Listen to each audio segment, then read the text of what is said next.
Nintendo Switch. Oh, buddy, would you look over there? Would you look over there? It's Nintendo. Oh, look what they're doing. Look what they're doing. They got themselves one of those fancy new consoles for all the cheeky 90s kids out there. Truly a masterwork of exquisitous genius. It's a handheld and a home console, all wrapped up into one. Oh, boy. Golly good fillikers. It has all the strengths of both of the mediums, both crammed together, locked into one. With the extremely limited playtime of a portable and a graphical fidelity so low, you'd almost think for a second that it's a Nintendo console. And all of that wrapped together with a games library as big as an actual library that's been burned to the ground, and all that's left is a single book and maybe another book with half the pages burnt off and a stack of Time magazines from 1997. Okay, snarkiness aside, I do genuinely believe that in theory that the Nintendo Switch is a genuine work of fucking brilliance. Like, you have no idea how much of a marketing team's wet dream this thing is. By wrapping together both a home console and a handheld, you're both targeting the mainstream demands of the West, because 90% of gamers in the West are children who haven't been taught what a PC is, and you're also targeting Japan's need for size and portability, because 90% of them live in a shoebox. They can't afford to give up any space for a PC or a console, like, especially an Xbox One. Jesus, have you seen the bastard? If you own one, you might want to check it. There might be a Japanese person living in it. So combining both of these markets together, oh damn, that's the clever things to do. Especially when you're looking at Nintendo sales figures in the past. I mean, you look at a Wii U and you're going, when you look at a 3DS, you go, ooh. When you look at a DS and you go, ooh. So it just makes complete common bloody sense to just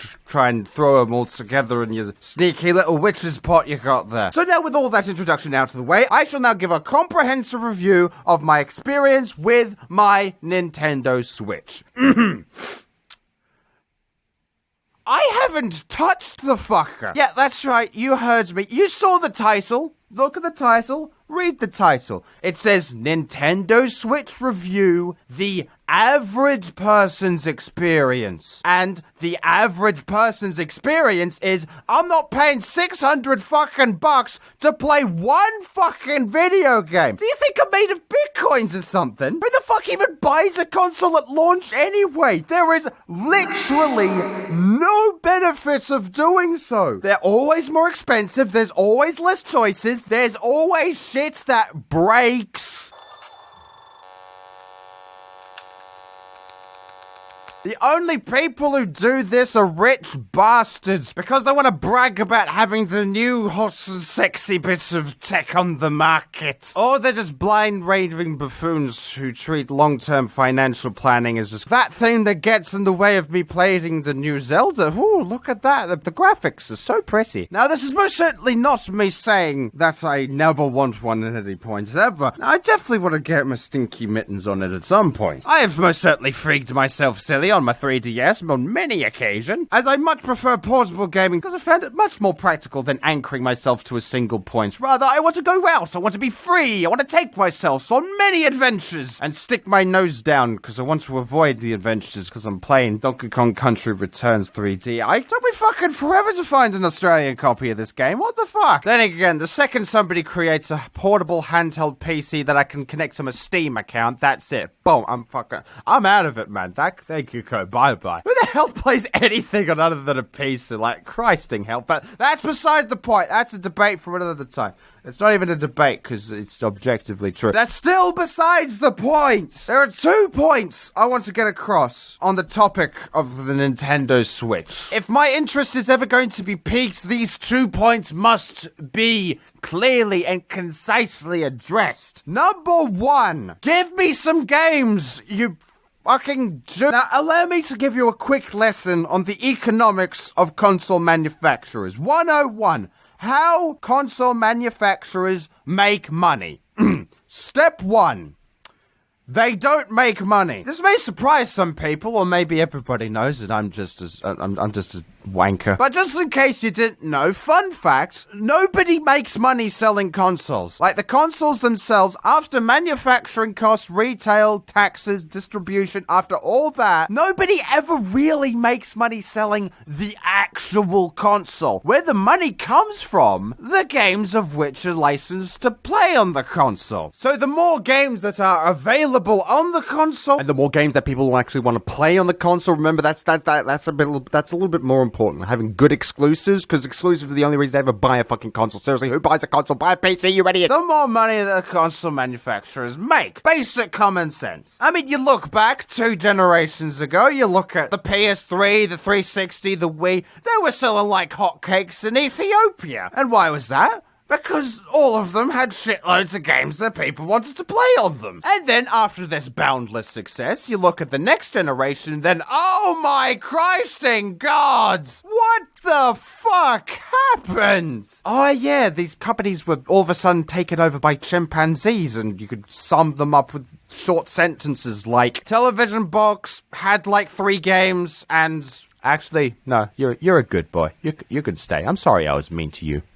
So yeah, sell as many games as you possibly bastardly can. Why do you think Steam owns like 2/5 of the entire planet? And point number 2, sell me your old games, you greedy fucking shit. Nintendo are in a particularly unique situation when posing this question. Let me tell you what I mean. If you were to ask Sony, for instance, please could you sell me your old games? You'd stop about halfway through, then say to yourself, oh wait, I could just buy an original PS3.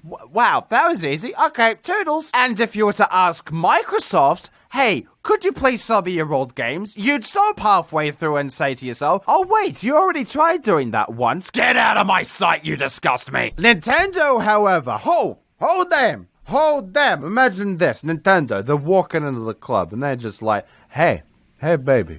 Do you remember Super Smash Bros. Melee? Do you remember Metroid Prime? Do you remember Super Mario Sunshine? Thousand Year Door? Super Smash Bros. Melee? Twilight Princess? Wind Waker? Pikmin 1? Pikmin 2? Pikmin Melee? And most importantly of all, Mario Golf. All of which on this, portable console, they would get showered in money before they even got to move. I would buy that shit within a gnat's heartbeat. Nintendo already exploits nostalgia like a drug dealer exploits a heroin addict, so why are you trying to pussyfoot around it with this drip feed monthly online payment method you're going for, you lecherous bastard? If you're going to fuck the pig, go whole hog or not at all. And yes, I am familiar with the virtual console. I know what's going on there. I know what's happening. I just want a little information. I just want to play the good. I want to play some good games. I want more games. I want this to succeed. It's an interesting idea. I want it to be good. I just want to play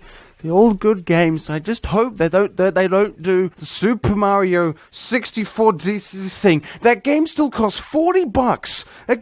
I could still find that game for $40. It came out 20 years ago. It doesn't have an analog stick. So, in conclusion, it turns out that the majority of people have too little money to afford things that require a lot of money. And I will buy the thing that requires a lot of money when it stops breaking, when there's more games for the bastard, and when the cartridges come out in a wider range of flavors. Thank you, and Magoyam. What type of motherfucker lineup? This fake ass commercial, 60, 70, 80 games, Nintendo, all these fake ass emails I've been getting, and look at this shit.